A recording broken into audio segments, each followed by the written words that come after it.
Hey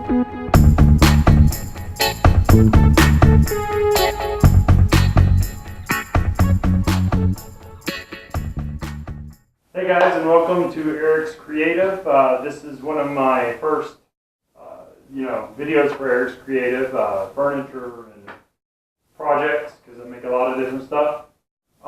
Today I'm going to do an unboxing of the Ryobi 9-inch bandsaw. It's a little smaller than I wanted, but because of finances right now, this is the one that I can get. So I can make it work with just about everything that I need to now.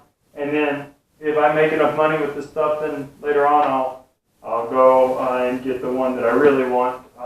But this one is one that I got from Home Depot. It's $129 if I'm not mistaken, or 130 bucks basically. It comes with one bandsaw blade, or at least it says it does, so we'll see if that's the case. And it should be a 9-inch bandsaw, which means that it only is going to have a vertical opening for cutting of around 3 5/8, I think they say this. So this is going to be an unboxing of it to show you what comes in the box and everything. This here, by the way, is also a bench that you can buy from Home Depot for $73, I think it is. I'll do a review on that later. It's super simple to open up. I'll even tear it down and show you how to open it up one day. But it's super simple. So just so you know, this is a new bench from Home Depot, and this is a new Ryobi. And we'll get started. So here, of course, I'm cutting the bands off and I'm just opening up the box. The box has got a lot of styrofoam in it to protect it. The bandsaw comes pretty much put together, as you can see there.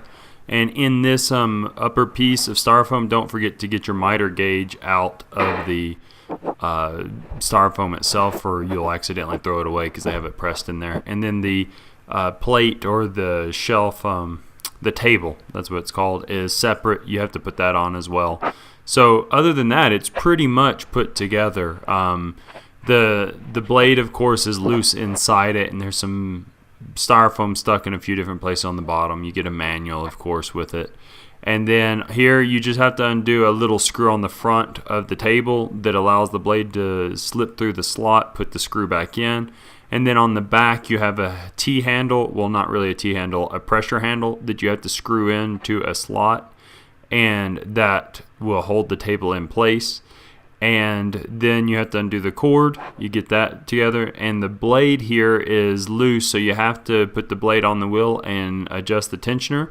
But what I didn't think about was that if the blade was off the top, it was off the bottom. So I had to go back and loosen the tensioner to get the blade on both, so you can open the top and the bottom together. Now, I will make a couple of notes here that the doors and the clips for the doors on the Ryobi are plastic, and they're easily broken if you pull on them too hard, so be careful with that. That's just something to keep in mind.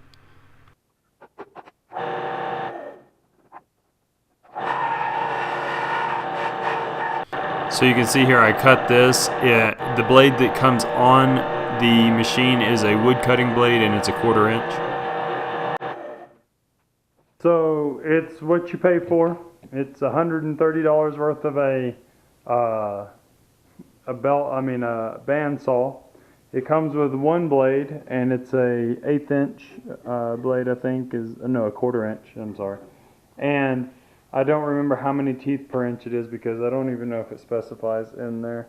But it's good enough to cut, as you saw, or as you will see, these here. And it's super easy to put together. It comes pretty much all put together. The bandsaw blade itself is loose inside the machine, so you do have to open up the top right here and open up the bottom as well right there, and you're probably gonna have to feed the blade back onto the bottom wheel and the top wheel, and use this tensioner here up on top to tighten it. But also the main tensioner is right here on the back, this big metal black lever right here. When you pull it this way, it loosens the tension. When you push it that way, it tightens it. This here is for the adjustment of angle here, so that this upper pivot wheel goes more that way or that way. And then, of course, you have these right here are, where are you at? There you are. These right here are to lock the up and down guide in place, and then this one here is what you actually use to move the up and down guide. So that's pretty simple. And then you can either bolt it onto the table or clamp it. I've got to figure out what I'm going to do because I'm definitely not bolting this to this table because I'll be moving it all the time. But I'll figure out what I'm going to do about that. One thing that I have to say, oh, before I forget, when you put this plate on, this piece here is just facing downward, so you'll have to line up the arrow with 0 to begin with, and then use that as your guide from there. It's not the best design, but it is what it is. And then this is your guide to tilt the table more like that or not, you know, for what angle you want, what pitch you want on the table. And this is your lock, of course. You loosen that or tighten it to keep the table where you want it. And what else? Anything else? Oh, when you get it, let's close this back up.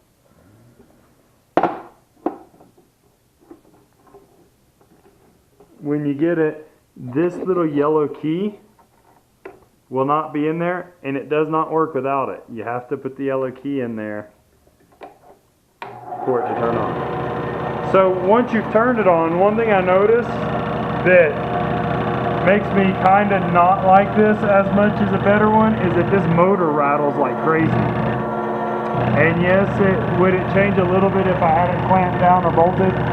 A little bit, but not really that much. So it's just because that's what it is. It's a $130 bandsaw. Am I complaining about it? No, I'm not complaining about it. It's for 130 bucks. It's actually pretty decent. And like I said, I mean, with the blade you come with, you can cut pretty tight radiuses. It's pretty decent. It's not that bad.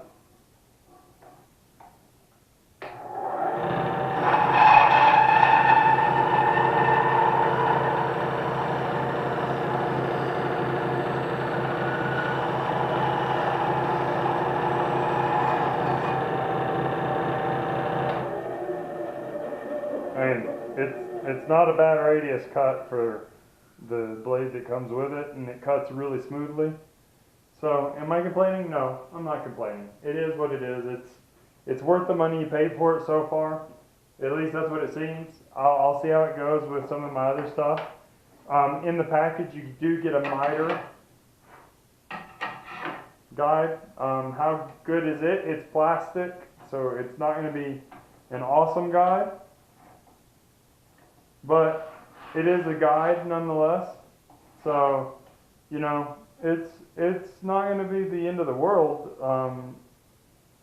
that it's not metal or whatever. It's decent, and you know, you get everything you need to start up working with it right out of the box. So, do I recommend it for somebody who's going to use it for hobby or light use? Yeah, I really do at the moment at least, and then I'll give you guys a heads up on it in a few weeks. Let you know what I think about it then. So, thanks for stopping by and checking out Eric's Creative. I will have some videos up about some of the projects that I'm doing. Some of them will be my own projects I need for the house, and some of them will be for work. And so I hope you guys come back and look.